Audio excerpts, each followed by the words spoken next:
The plane had just leveled out at 35,000 feet when the laughter started. It wasn't loud at first, just a few quiet chuckles from the passengers nearby. Row 30 had become the center of quiet whispers and sideways glances. A woman, probably, in her late 40s, sat alone by the window, gripping a worn leather bag with both hands. Her clothes didn't match the usual airport crowd-faded jeans, a frayed cardigan, and shoes that had clearly seen better days. She looked out of place, nervous even.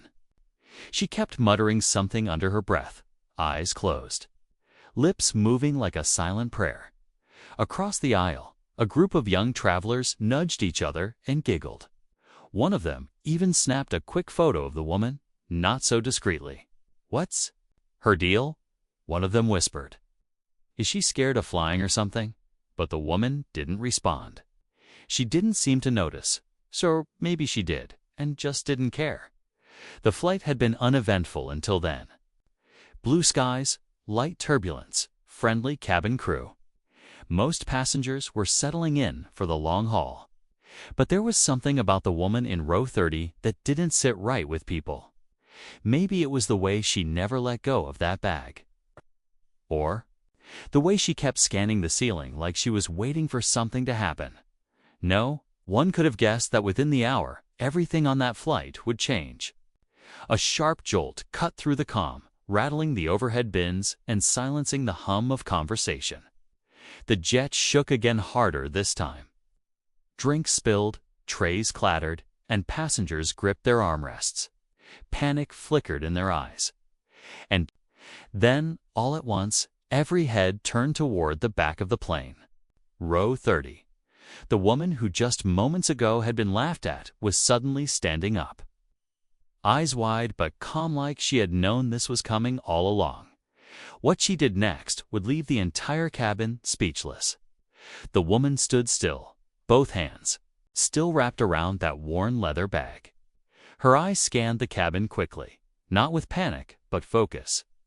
People around her were shouting, some crying, others calling for the flight attendants who were now strapped into their seats following emergency procedures. But she didn't seem afraid. It was like she had done this before. Or, worse like, she'd been waiting for this exact moment. The same group of passengers who had been mocking her 20 minutes earlier were now frozen, their laughter replaced by wide-eyed silence. One of them, the girl with the phone, slowly lowered her camera, staring at the woman like she was seeing her for the first time. Passengers began whispering. "Who is she?" someone said. "Is she part of the crew?" another asked. But no. Uniform, no badge, just the same tired clothes and that ever-present bag. Still, something about her made people listen, even if she hadn't said a single word yet. The shaking didn't stop. The fastened seatbelt signs glowed red.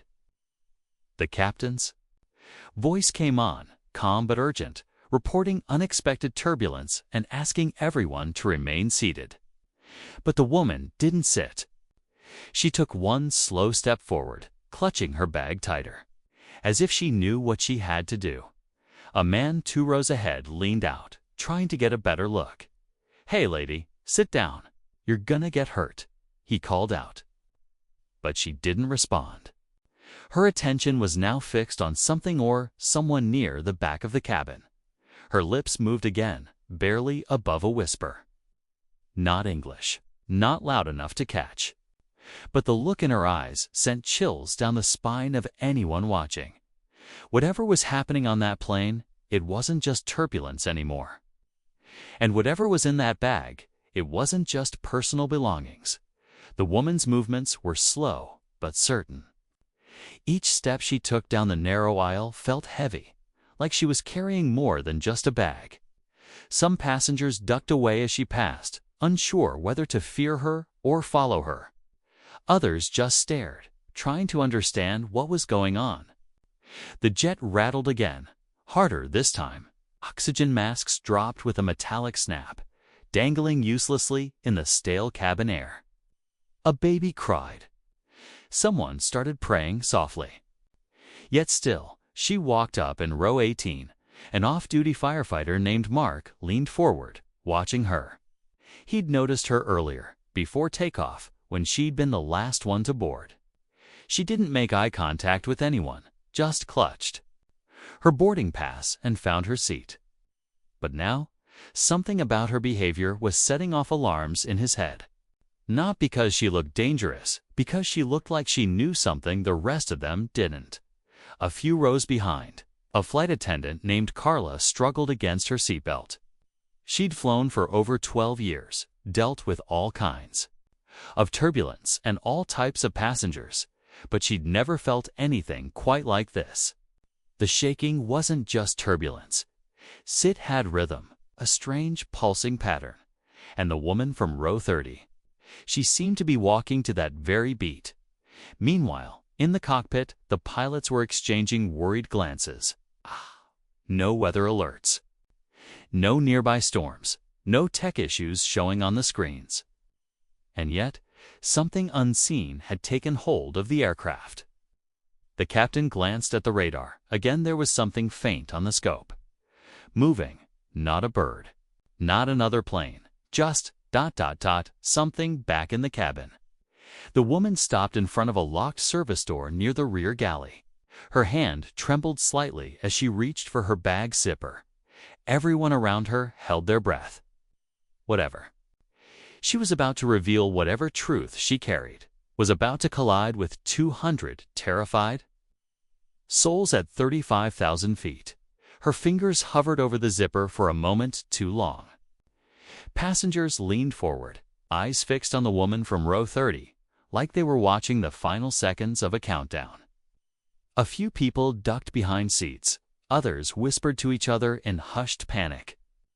Mark, the off-duty firefighter, stood halfway up from his seat, hand braced against the overhead bin, unsure whether to approach her or stay back. Something told him not to move yet. The cabin lights flickered. The plane shuddered again, more violently this time. Overhead compartments popped. Open bags spilled into the aisles. A rolling suitcase crashed down just inches from a flight attendant's shoulder. The captain's voice came over the intercom, strained and clipped, announcing a change in course due to anomalous activity and an emergency descent. But no one was listening to the announcements anymore. Every eye was on the woman. She slowly unzipped the leather bag. The sound of it was oddly loud in the chaos, like it didn't belong in that moment. From inside, she pulled out something wrapped in layers of faded cloth. Her hands were gentle, like she was holding something fragile or sacred. As she unwrapped the layers, a strange symbol became visible, glowing faintly in the dim light. It wasn't anything familiar. No airline logo, no known marking. Just something ... old. Carla, the flight attendant, locked eyes with her and felt a jolt of recognition, like she'd seen that symbol before. Maybe in a forgotten story or an old warning passed down through crew training, brushed off as myth. Her stomach dropped at the same time in the cockpit. The strange shape on the radar was now closing in too fast, too smooth, not following any known flight path. The co-pilot turned pale. "It's not responding to hails," he said.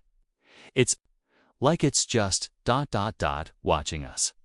Back near the galley, the woman took a deep breath and looked up. The symbol in her hands glowed brighter.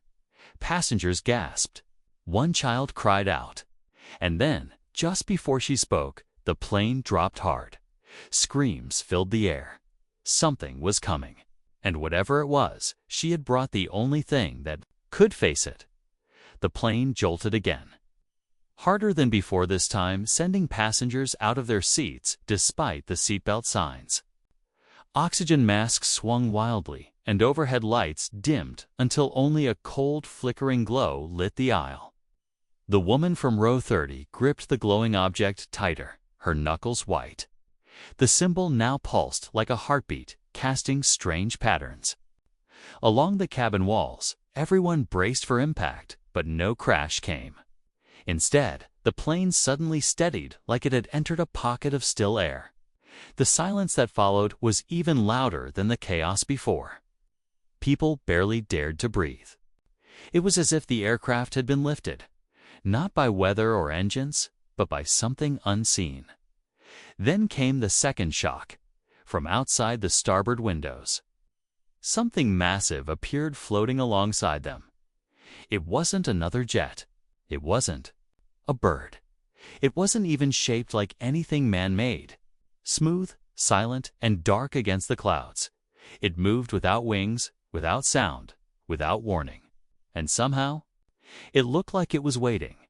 Gasps rippled through the cabin as people leaned against the windows, trying to understand what they were seeing. Mark whispered, "That's not possible." Carla covered her mouth with one hand. Even the pilots, locked in the cockpit, fell into stunned silence as the object hovered, matching the plane's every movement. Then the woman finally spoke just one word. Not English. Not any language the passengers recognized, but it sent a vibration through the cabin floor, a low hum that made the lights flicker again. The object outside responded. It shifted subtly at first, then with purpose. Panels or markings began to glow on its surface, echoing the same symbol in the woman's hands. She turned, facing the passengers now. "I didn't come to hurt you," she said quietly, "but they're not here for the plane. They're here for me." A cold hush fell across the rows. Suddenly, a passenger in the front stood up tall, calm, and eerily composed. No one had noticed him before. He reached into his coat and pulled out a small object marked with the same glowing symbol. He locked eyes with the woman. "You weren't supposed to find it first." For a moment, no one moved. The woman stared at the man.